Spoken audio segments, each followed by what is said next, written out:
আলুর দম এই ডিশটা আমার বরাবরই ভীষণ ফেভারিট। তো বাড়িতে তো বিভিন্ন রকমভাবে আলুর দম বানানো হয়, বাট আজকে আমি তোমাদের সাথে শেয়ার করছি কাশ্মীরি আলুর দমের একটা রেসিপি, যেটা ভীষণ সিম্পল আর খুব সহজে বাড়িতে বানিয়ে ফেলতে পারবে বিশেষ কয়েকটি উপকরণ দিয়ে।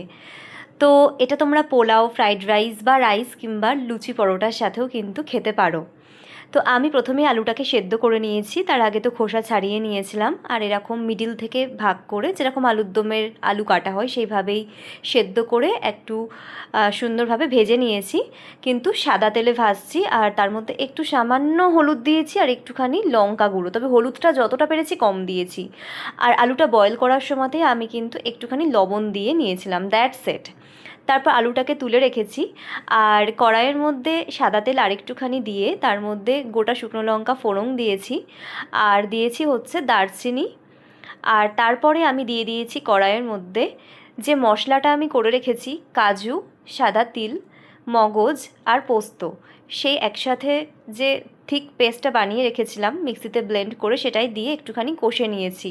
তো অনেকটা কষে আসার পর যখন একটুখানি তেল ছাড়তে শুরু করেছে, তখন আমি একটা সিক্রেট মশলা দিয়ে দিচ্ছি। আর এই সিক্রেট মশলাটার মধ্যে রয়েছে তেজপাতা, শুকনো লঙ্কা, গোলমরিচ, জিরে, ধনে, মেথি, এই সমস্ত কিছুকে আমি ড্রাই রোস্ট করেছিলাম। তারপরে সুন্দর করে মিক্সচারে ব্লেন্ড করে নিয়েছিলাম, সেখান থেকেই আমি ওই 1 চামচ মতন দিয়ে নিলাম, just for a beautiful essence. তো তারপরে কিন্তু অনেকটা কষিয়ে নেওয়ার পরে আমি একটু চিনি দিয়েছি, আর তারপরে আলুগুলোকে অ্যাড করে দিলাম। এবার খুবই ভালো করে কষে নিচ্ছি, গ্যাসের ফ্লেমটা কিন্তু মিডিয়াম রেখেছিলাম, লো টু মিডিয়াম রাখবে। আর যেহেতু আমি একদমই লবণ অ্যাড করিনি, শুধু সেই ভাজার টাইমে লবণ দিয়েছিলাম, তাই যখন তেল ছাড়তে অনেকটা শুরু করেছে তখন আমি বেশ কিছুটা লবণ পরিমাণ মতন দিয়ে নিয়েছি। আর তারপরে সামান্য একটু গরম জল দিয়ে যখন আলুটা ফুটছে ওই সময় আমি অ্যাড করেছি বেশ কিছুটা বাটার, 1.5 চামচ মতন বাটার দিয়েছি, তোমরা চাইলে ঘিও অ্যাড করতে পারো। আর তারপরে আমি আবার কিছুটা চিনি দিয়ে দিলাম।